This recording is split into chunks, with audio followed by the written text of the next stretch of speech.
Hey, what's up? It's your boy here, Rob from Dean Network, coming at you with another video about the Dunya and this delusion. Because I also was in that delusion before when I was a Christian. I thought it was all about getting that money. Just living a good life.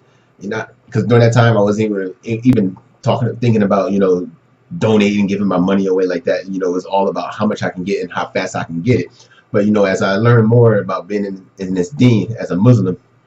And it's about how much you can get and how much you can give back. You know what I'm saying? So that's what I learned.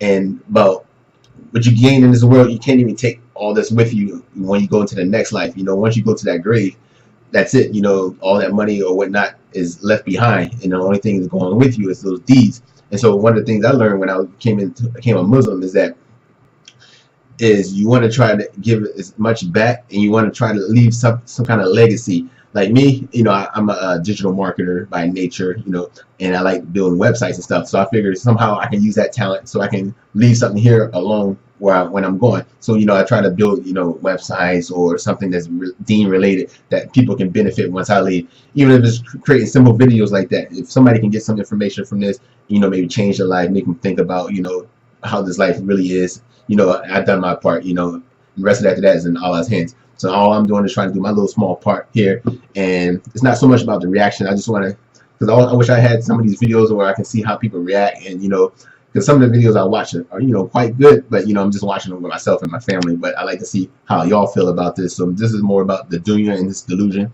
and inshallah we can get some benefit from this. All right, so let's go ahead and get into this reaction video.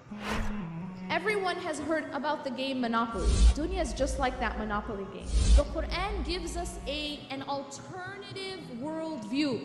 This Dunya gives us a worldview also. And the Dunya worldview is the wrong worldview. It's the worldview that teaches us that this big Monopoly game is real. It's just a game.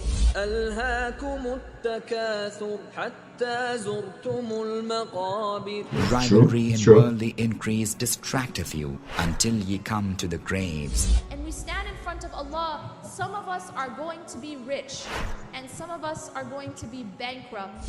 A person who was rich in Monopoly. This is deep. This is deep right here. What can they do with it once the game is over?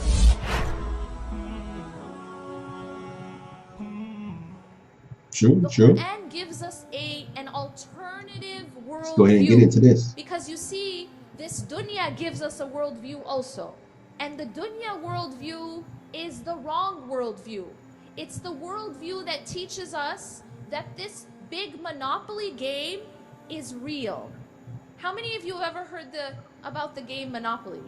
Everyone has heard of this game and maybe played it at one point in their life. When you look at this example of the game of Monopoly. Monopoly is a game where the object is to make as much Monopoly money as possible and to own as much property as possible. And in fact, the goal is to knock out the competition, right? That's why it's called Monopoly. You want to take a monopoly, you want to have a monopoly on the ownership. You know what is just like Monopoly? Dunya. You know how sometimes when kids play games and they get really into the game and then they get really upset if they lose? They lose money or they go to jail in Monopoly or somebody takes their property or something. And then what do the wise parents say? It's just a game, right? Dunya is just like that Monopoly game. You see, in Dunya, a lot of people spend a lot of effort trying to make more Monopoly money. It's called Dunya money, and it comes in the form of the US dollar, it comes in the form of the Singaporean, Malaysian, all the different currencies. But it also comes in another form, and that is the things that we covet, the things that we chase in Dunya. Singapore. The approval of people, the respect Singapore of people, dollars. the love of people. Monopoly. This is also a form of Monopoly money. The praise of people, the likes on Facebook. Alhaakum takathur. These are all different forms of things that distract us. But at the end of the game, we realize that it was just a game. See, for every single one of us, this game, this Monopoly Dunya game, it will come to an end. We just don't know when. And when it comes to an end, a person who was rich in Monopoly, a person who got all of this praise and all of this approval and all of this power and all of this money, but then what can they do with it once the game is over? When we return to Allah subhanahu wa ta'ala, and now we want to buy something with our Monopoly money, it's like, you know, you take the money and you go and you want to buy a house. The house is worth $1 million, and you go to the builder, you go to the owner, and you hand them your big pile of Monopoly money, and you say, here. And what's the owner going to say, or the builder going to say? They're going to throw it back in your face and say, this is worthless.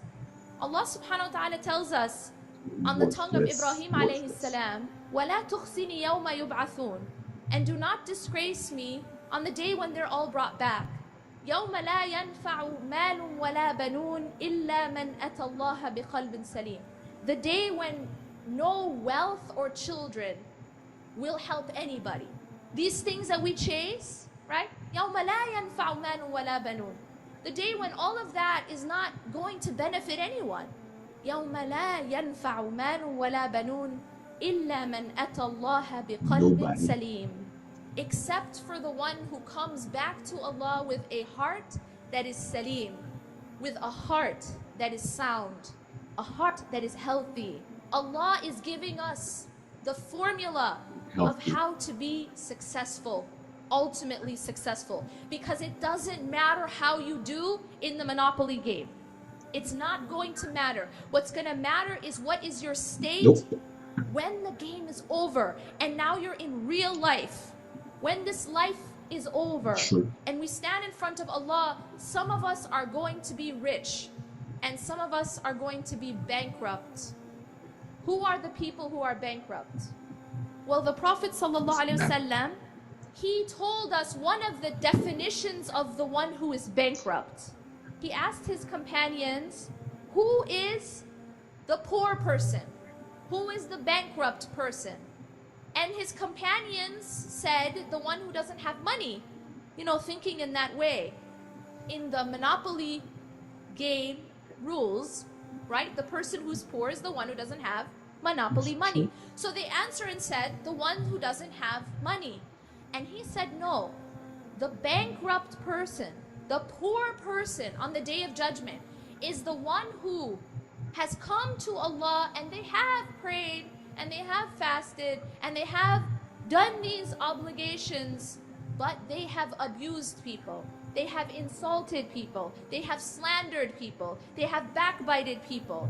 They have hurt people until all of those people that they have hurt continue to take their good deeds until they're left with nothing. That's bankruptcy. And then when they finish all their good deeds, now they have to take those people's bad deeds upon themselves. This is the bankrupt person, because true bankruptcy and true richness has nothing to do with the Monopoly money.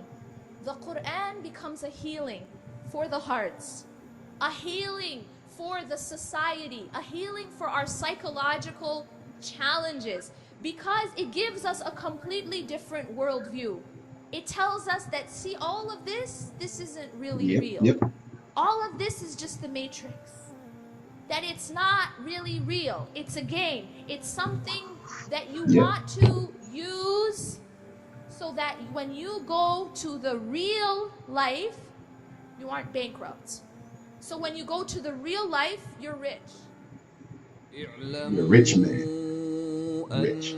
Baller.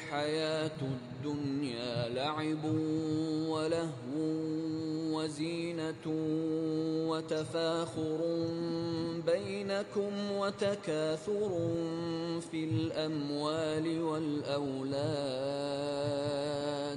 كمثل غيث أعجب الكفار نباته ثم يهيج فتراه مصفرا ثم يكون حطاما وفي الآخرة عذاب شديد ومغفرة من الله ورضوان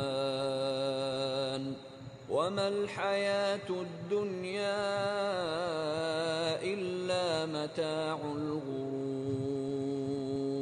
سابقوا إلى مغفرة من ربكم وجنة عرضها كعرض السماء والأرض أعدت للذين آمنوا بالله ورسله ذلك فضل الله يؤتيه من يشاء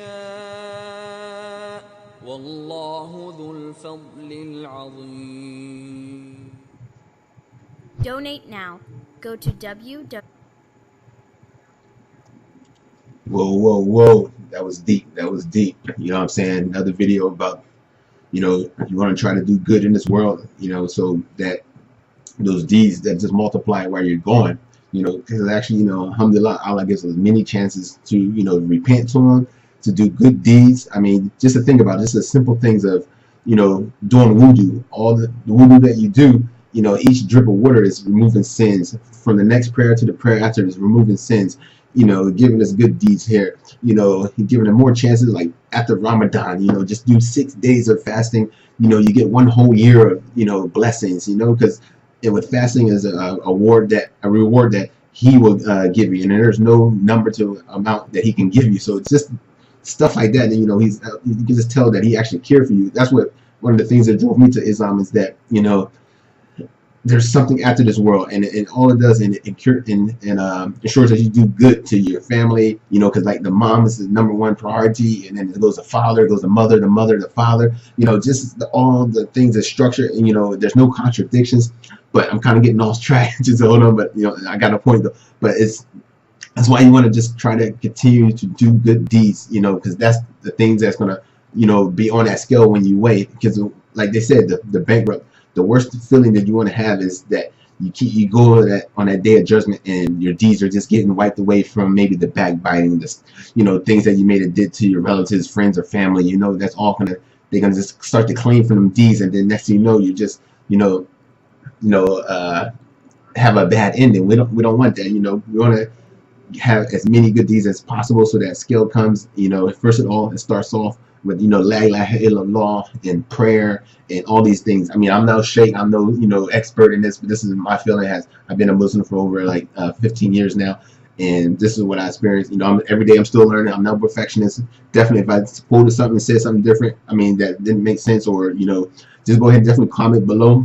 I'm just telling you my personal experience is that, you know, I try to, you know, do as good as I can, because, you know, it's just like one of the lectures I listened to is like when you get on that day of judgment and then you find out those deeds, that monopoly money is worthless. It's just like ashes. It's just all of a sudden it just goes up in the air and your money is just like ashes, a bunch of ashes. Look like a mountain full of deeds, or, you know, good deeds, but at the end of the day it's just ashes. And you know what happens when you burn in a fire and you put out the fire and the ashes just, you know, disperse out into the air. That's just how it is with your good deeds, that, you know, that maybe you wasn't sincere with these good deeds. You wanted the satisfaction on this earth instead of the hereafter. So maybe Allah has, you know, gave you the blessings in this earth, but you don't want the blessings from your peers and your family. You want blessings from Allah. So you want to try to be as sincere as possible. All right, but that was a great video. You know, I'm trying to keep it going, keep it rolling, you know, because it's a lot of good stuff out there. And it's most of all, first, this is knowledge for me, reminder for myself first,